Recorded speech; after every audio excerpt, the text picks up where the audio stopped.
we're going to talk about something called practical resonance. And that is, can we observe resonance behavior when there's damping?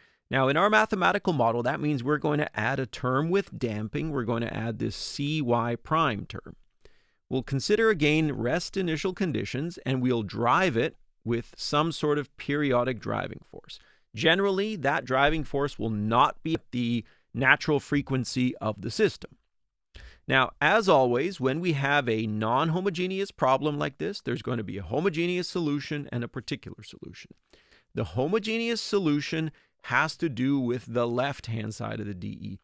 Regardless of that combination, we are going to get one of these three situations: underdamped, critically damped, or overdamped. Now, in all three of those cases, the homogeneous solution will go to zero as time goes to infinity. And so we'll get transient behavior there. What we want to study is the particular solution. And that has to do with the driving force that we are putting on. So as before, we are going to assume that we have a complex exponential, and then we will take the real part of the solution once we find it. So set the right-hand side equal to f naught e to the I omega t, and then afterward we'll take the real part of the solution. So just like we did before, y prime is I omega a e to the I omega t. Yp double prime is going to be negative omega squared a e to the I omega t. We're going to sub this into the differential equation. Now we'll have negative m omega squared plus I c omega plus k.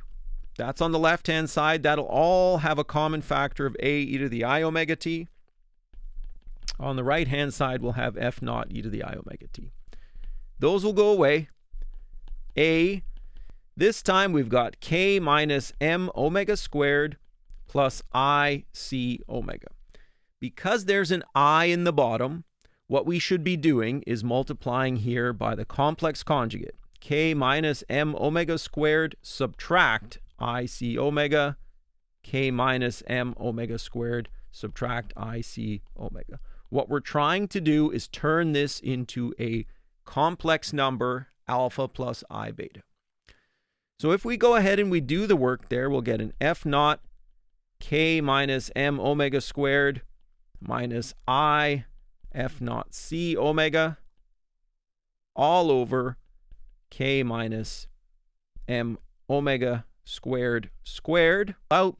And finally, on the bottom, I'll have a I c omega times negative I c omega. So this will give me c omega all squared. So I have now successfully put this into a form where I can identify the real portion and the imaginary portion. So I'm going to call this thing down here on the bottom capital delta. So over here, I'll have this term subtract I times f naught c omega over that same delta squared. So if you want to think of it, this will be my alpha, and then over here I'll have a beta. So now this particular solution, so it's going to be the real part of this alpha I minus I beta, and all of that's going to be multiplied with e to the I omega t. Now it's easier in this particular case if we take this and put this into our polar form, our exponential form, plus IB. You can think of it as coordinates of a point. There's some amplitude. There's some angle there. This A plus IB is going to be R e to the I phi. The R is going to be A squared plus B squared. And this phi is going to be the inverse tangent of B over A. The particular solution is going to be the real part of this R e to the I omega t and another e to the I phi coming from that part. Now R is going to be the alpha squared plus our negative beta squared, and the phi will be the inverse tangent of this negative beta over alpha. That we want the real part of this R e to the I omega t plus phi So that's going to be this r times the cosine of omega t plus phi. Now here, this r is going to end up giving us, like I said, alpha squared plus negative beta squared. So that's going to be, when you simplify everything, an f naught squared delta over another delta squared. So that's going to end up giving me an f naught over.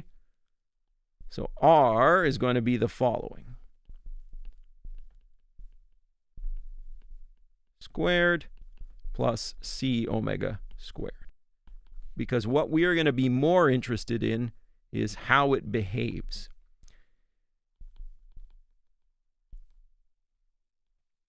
The ugly part here is the r. Remember that we could make a substitution for the k. And so we ended up with this. We're going to end up with an m omega naught squared minus omega squared. All of this is going to be squared. C omega squared. And we'll have a cosine, omega t, plus this thing phi. The full solution to our problem had a homogeneous portion, which we knew goes to 0 as t goes to infinity. It's the transient portion, plus this thing that I'm going to call r of omega, cosine of omega t, plus phi. This is what we'll call a steady state. This is going to be some sort of oscillation. And it's going to be a perfect oscillation in response to the driving. The driving frequency is omega, so the response frequency is omega. But there are two things here that make the response a little bit different. The amplitude and this thing called the phase shift. Both of them are going to depend on omega. Now, r of omega, the best thing to do with this is to plot it to see if we can have this resonance.